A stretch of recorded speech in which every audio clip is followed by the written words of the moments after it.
Hello there, and welcome back to Midlife Crisis. I'm Cheryl. I don't know, it's like close to 60 degrees out in the New York area today. It's not supposed to be doing that. We are in February, which means that we are in the peak of the winter season. But I'm not complaining. The last time we spoke, I was talking about envy and jealousy. This week, I'd like to discuss the negative effects of keeping anger and bitterness in your heart. So don't go away.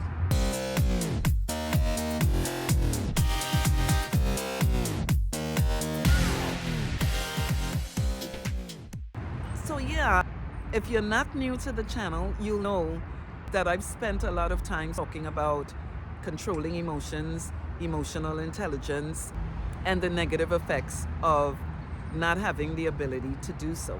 One of the reasons why I spend so much time on that is because our emotions is like a big percentage, don't hold me to how much, but it is a big percentage of our makeup. The way we feel is the way we will act to the outside world.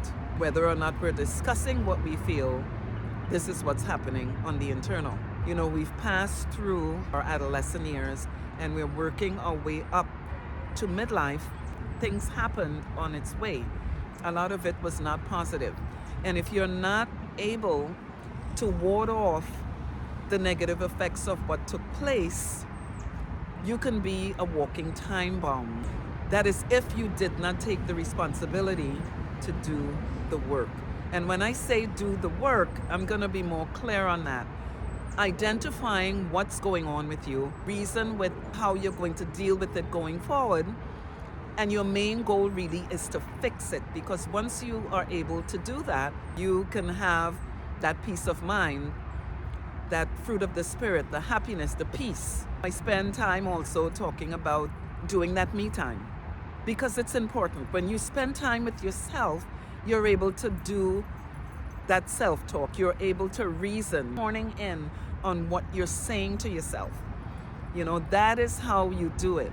Because the enemy, the way he gets into our system, in our temple, is when we are in that mode of anger and bitterness and just, being angry at the world. You're not going to be able to really have like the fruit of the spirit, to be in high spirits if you are in this mode. This is where the enemy find its way in, and it's a free ride home after that, because you are going to be controlled. Whatever root problem or problems that you have that you're not fixing. A lot of times we as adults, whether we can afford to or not, we want the best things in life and we go after it thinking that it's going to correct things. And I can tell you right now, these things do not get corrected by someone or something. It's not going to happen. And it is your responsibility to fix things on the internal, because then your self-talk will change. Everything will rearrange itself and you'll be able to really get to enjoy life. I can tell you that when you're able to tap into that peace, you know you're on the right track.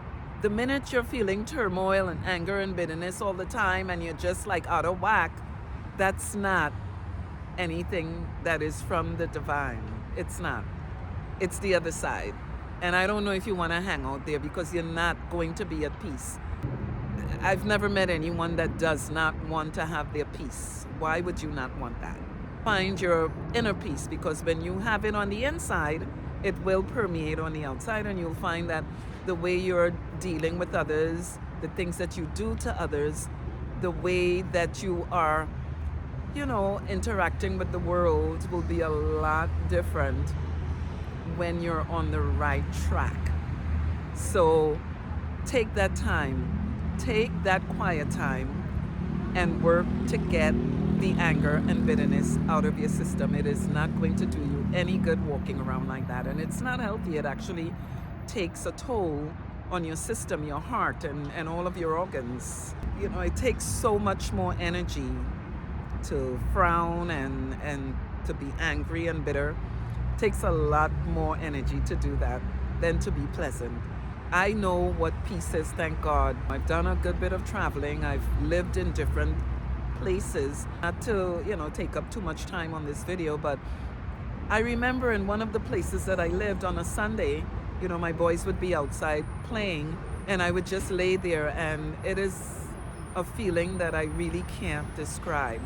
But because I know what that feels like, I really can't tolerate anything out of the ordinary. I'm always seeking peace.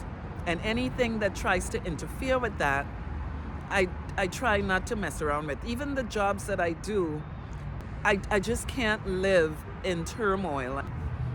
A lot of things that happen to us is not something that we ask for, it just happened, but you have to understand what you need to do. You've got to understand what you need to do to fix things. You need to do your due diligence. That's if you want to have peace, harmony, and just being in high spirits, being in fruit of the Spirit. That is how you do it. I can't believe the weather. I don't know how long it's gonna last, but it is welcome. I mean, a lot of people are walking around with t-shirts and stuff. That's going a little too far. But this is unbelievable what's going on in New York right now. We have not had any kind of snow. There are a little flurry here and there, but nothing so far. Check us out at midliferises.com and do subscribe to the channel by clicking on that bell icon. We're not getting a lot of likes. It's important for YouTube, but I'm not too hung up on that. I can see that it's reaching a few people, and that's good enough for me. Check us out again at midliferises.com, and we will see you next time. You take care now.